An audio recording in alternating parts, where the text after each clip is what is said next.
जी नमस्कार, एक बार फिर आप सबका स्वागत।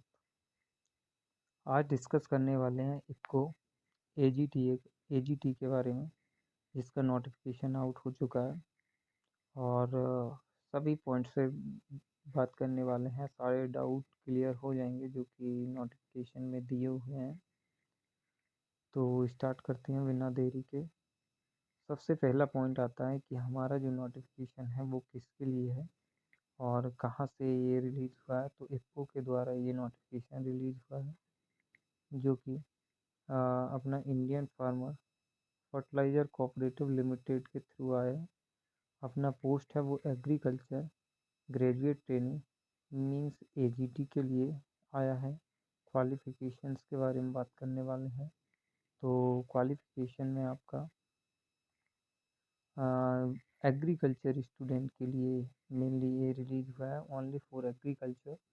तो your BSc agriculture full time regular degree General OBC SC General OBC candidates should have secured minimum aggregate of 60% marks।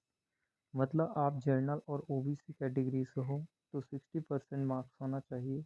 Percentage में पूछ रहा है जो कि आपको चेंज करना पड़ेगा।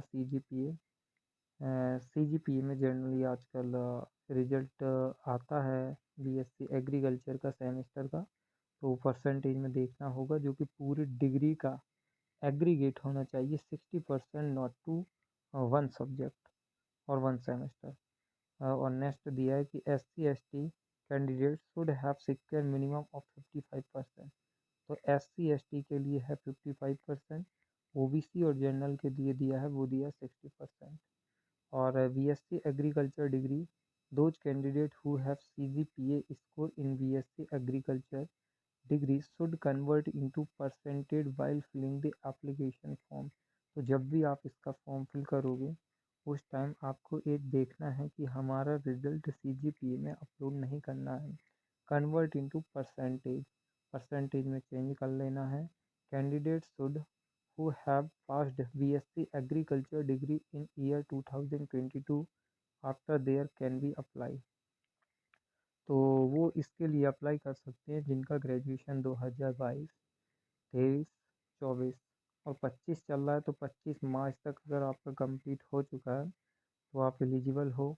अदरवाइज़ 2022 से पहले जिन्होंने अपना ग्रेजुएशन कंप्लीट किया है वो इसके लिए एलिजिबल नहीं होंगे।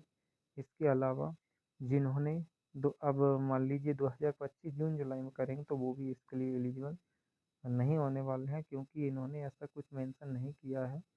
बाकी इतना दिया है कि 2025 वाले एलिजिबल हैं, 2022 के बाद वाले। ठीक। अगला आता है अपर age limit 13 year S on 1 March 2025। Minimum age तो आप सबको पता होगी 18 ईयर है और मैक्सिमम दिए वो 13 ईयर दिया है। अब age relaxation by 5 year for SC/ST student and by 3 year for OBC not belong to creamy layer. अगर नॉट क्रीमी लेयर से हो तो ओबीसी का रिलैक्सेशन मिल जाएगा, अदरवाइज नहीं मिलेगा।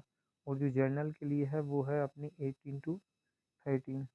जर्नल के लिए कितनी है, 18 से 30 साल जर्नल के लिए एज दी है।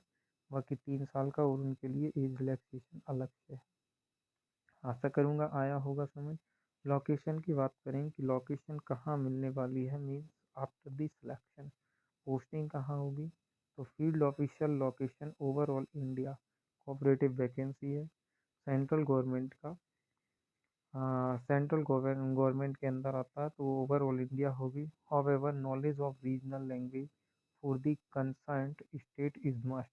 जैसे आपको हिंदी आती है तो MP UP छत्तीसगढ़, राजस्थान से वो लोकल राजस्थानी आती है राजस्थान, साउथ इंडिया में कन्नड़ मलयालम तमिल तेलुगु, तो वो साउथ इंडिया में पोस्टिंग होगी। बस इतना है कि ऐसा नहीं होगा किसी साउथ इंडिया के स्टूडेंट को नॉर्थ इंडिया में पोस्टिंग मिले, ऐसा बहुत कम होगा।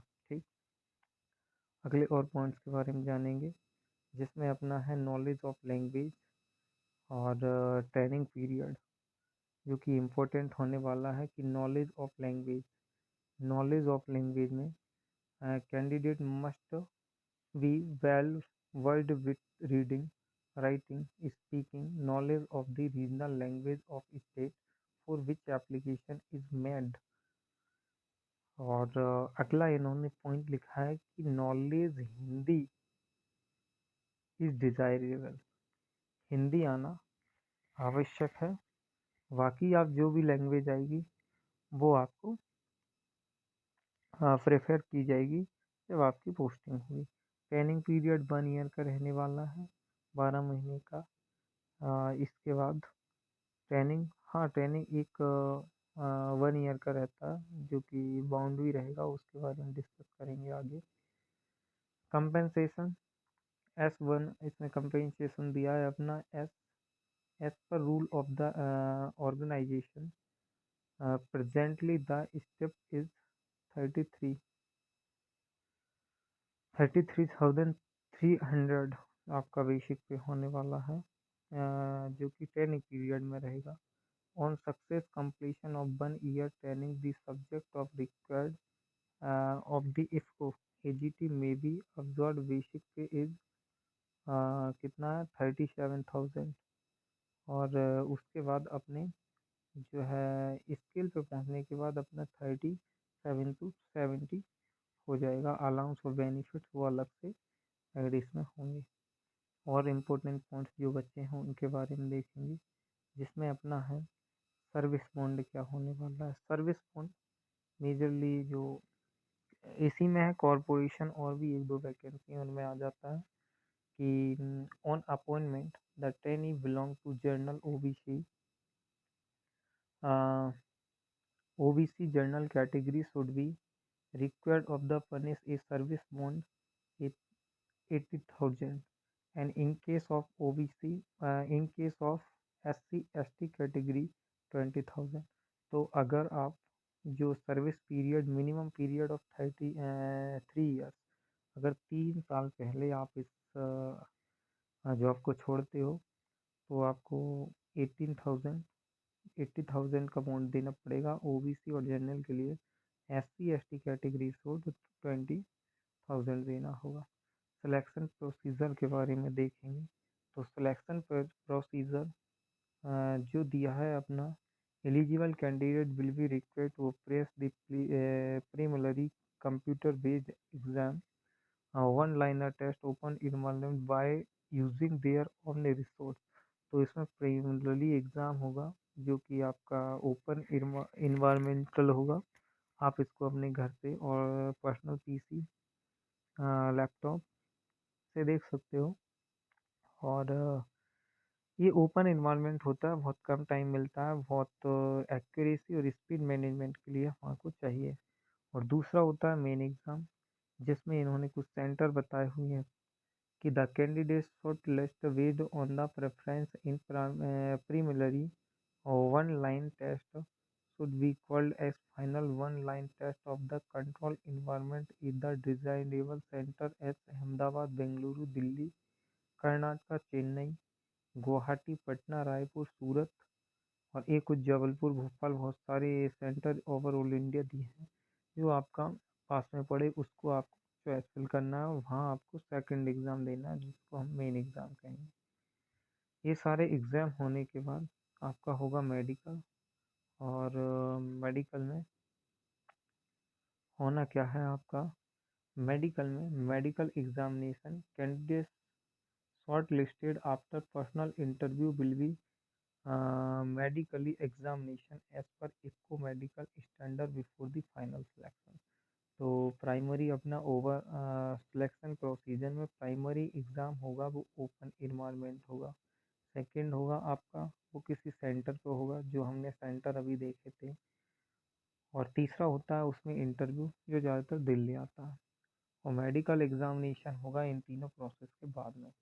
Journal the nature of duties are responsible for the incumbent in IFFCO involve expensive touring in rural areas, only such candidate have appointed and willingness to work in field should apply. तो ऐसे लोगों के लिए इसे अप्लाई करना है जो hard worker हों और रूरल एरियाज में अपना जो है ट्यूरिंग कर सकें। हाउ टू अप्लाई, तो interested and eligible candidate should apply one line per scripted application for the availability trust link give the अपना 15/3/2025 तक कर सकते हो। और इसका लिंक जो दिया है वो ये दिया है इप्को AGT.ipco.in पर आप जाकर कर सकते हो। बहुत ही सिंपल है और जानकारी अच्छी लगी होगी। ऐसी नोटिफिकेशन के लिए जुड़ें हमारे साथ, नोटिफाई मी के साथ। Thank you.